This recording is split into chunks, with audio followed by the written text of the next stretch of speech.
My name's Tom Standage. I'm the digital editor at The Economist magazine, and I'm also the author of several history books. And my most recent book is called Writing on the Wall, Social Media, the First 2,000 Years. And it provides a sort of long view of social media going back to the Roman period.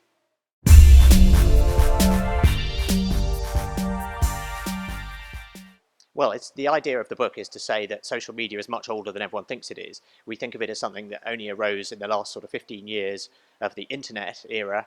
But in fact, if you look at the way information traveled in history, it involved people passing stuff to each other along social networks and sharing it and recommending it and copying it.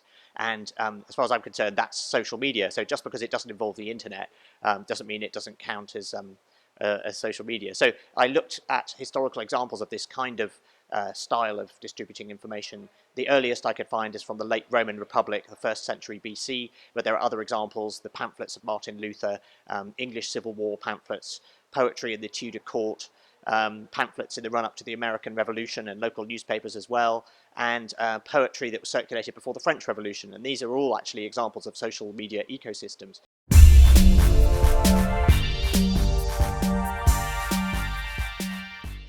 And the interesting thing about them is that they are very similar in the sort of reactions that they inspired and the dynamics associated with them to modern social media systems, which means that we can answer many of the questions we have about social media today by looking at these historical precursors.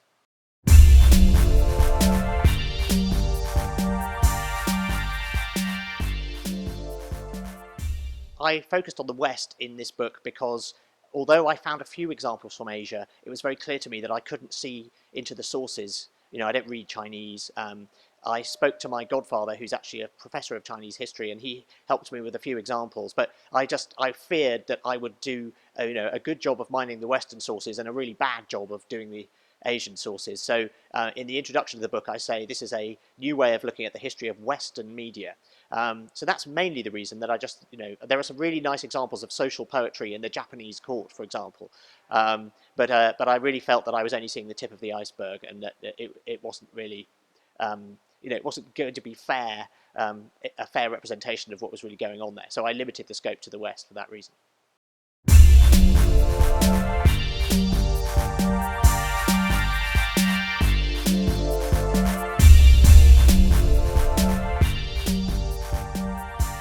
The invention of writing is obviously from the Middle East, so that's Mesopotamia and Egypt. It arises in both of those places. So I mean, there's an awful lot of cross-cultural influences going on here, and the idea of the West is a relatively, it's a relatively recent one. I mean, we kind of inherit it from the Greeks, and the idea that everything to the east of the Bosphorus is the East, and is the Persians, and is evil. So I'm not really that obsessed with sort of trying to argue that the West is like better than anywhere else. That's not really where I'm coming from. It's the culture I understand, and it's also the culture that has exported its media technologies to a lot of other places. So yes, we have paper from and movable type from China, but things like computer science and the internet and newspapers are all inventions, and fairly recent inventions, of Western civilizations, of European civilizations and their offshoots. So that's very fertile ground for the kind of thing I'm interested in. And those are also the technologies that are now very influential all over the world today. So everyone's using the same internet that's running on the TCP/IP protocol invented by 2 Americans. So the upshot is that we're using Chinese and Korean phones on a network invented by Americans. So this is a great sort of example of globalization.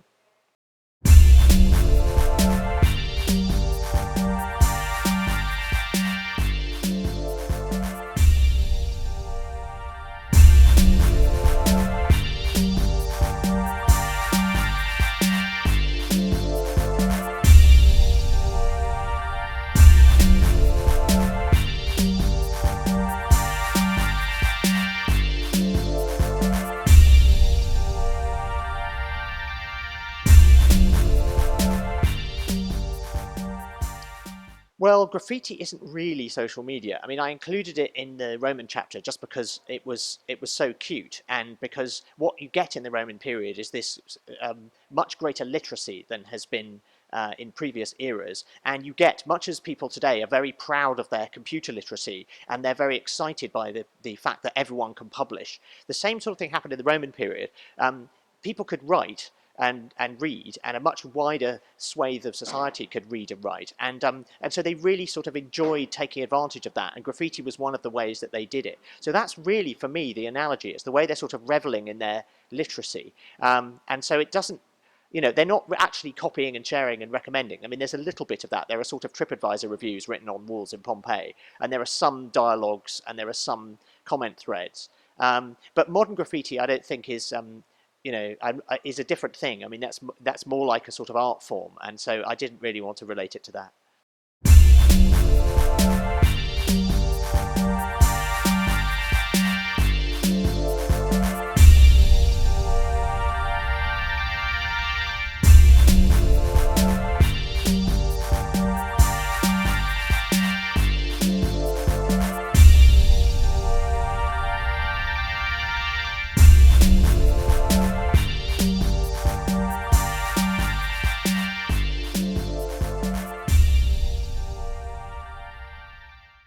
I could have done, yes. I think the real question is whether you want to sort of break the chronology of when you're talking about the 17th century. I mean, the structure of this book is it's a world history, and in the prehistory chapters, obviously, I have to refer to the work of anthropologists like Robin Dunbar. But elsewhere, I really try and avoid roping in modern characters as authorities when I'm talking about historical periods. I really want to just stay in the historical period and talk about that period.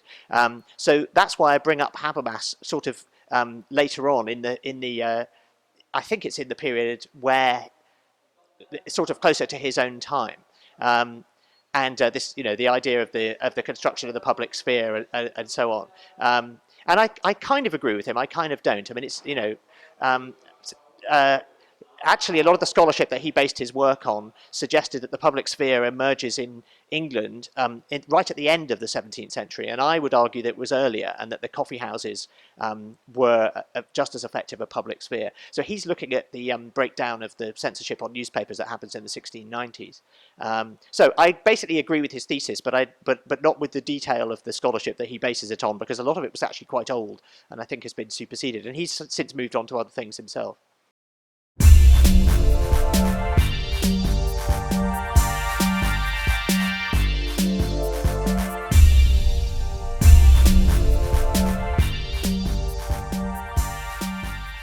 I wasn't that interested in highlighting power structures, actually. I mean, other books of mine have looked more closely at this. So the way that food structures society and the way that food has been used to sort of reinforce power structures. In this case, I was really interested just in the kind of, the simple network structure, the peer-to-peer structure, and the various incarnations of that. And yes, that does mean it comes into contact with, it's used by activist movements, and it comes into contact with authoritarian powers and so on. But that wasn't really a primary concern of mine, I have to say.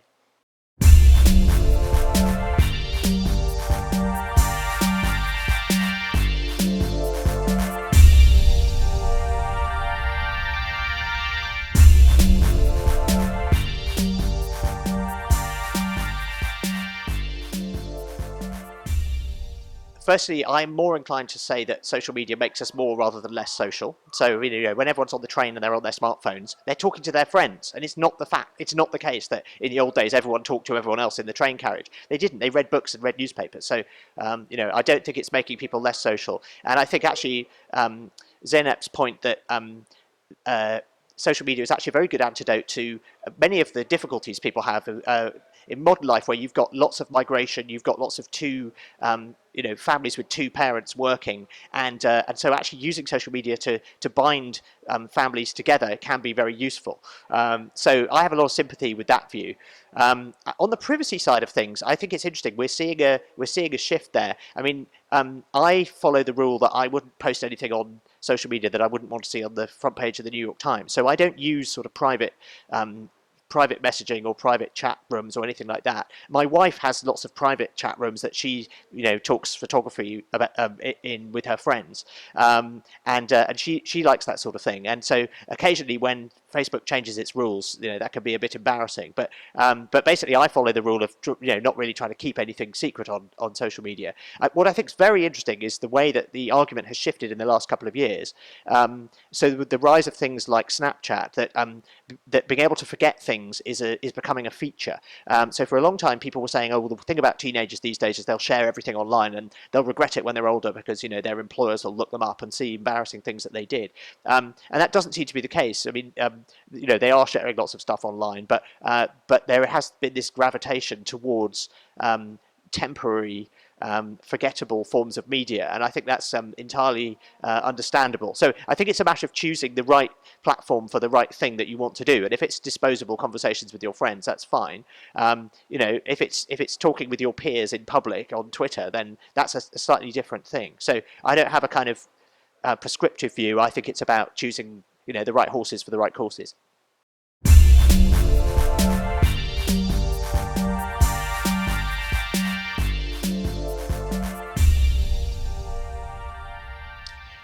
I think it's a very good open question as to whether these not-for-profit open social platforms will go anywhere. Wikipedia sort of is one, I suppose, but it's really the sort of messaging and person-to-person platforms that I'm interested in. So if you look at the origins of social media on the internet, I think the first examples were things like bulletin boards and Usenet in particular. And Usenet is a distributed social discussion platform. The problem is it's quite slow and quite inefficient. And it turns out that in order to make social sharing work quickly and efficiently, in order to guarantee timely in-order delivery of status updates in the way that Facebook and Twitter do, then you really do need a centralized platform. And that said, I think that there will be ways of people will find ways to decentralize it. So I'm very interested in things like Tent.io and Diaspora and these other attempts to make distributed social platforms, just because if you look at the way email and web publishing work, they are open distributed systems, and it seems a bit odd that we are relying on closed proprietary corporate systems for our social media. We're treating them as a public sphere, but they're not really. They're like a giant mall rather than a market square. And so I wonder if that will come to be seen as an anomaly. It may be that competition between these private platforms will keep them honest, but I can imagine a scenario where a open source social platform becomes popular. Then there's a sort of catastrophic privacy breach on one of the other big platforms, and people consider moving over. So that's something I'm really interested to see over the next 10 years how that develops, because it does seem anomalous to me that social media isn't as open and standards based as web publishing and email already are.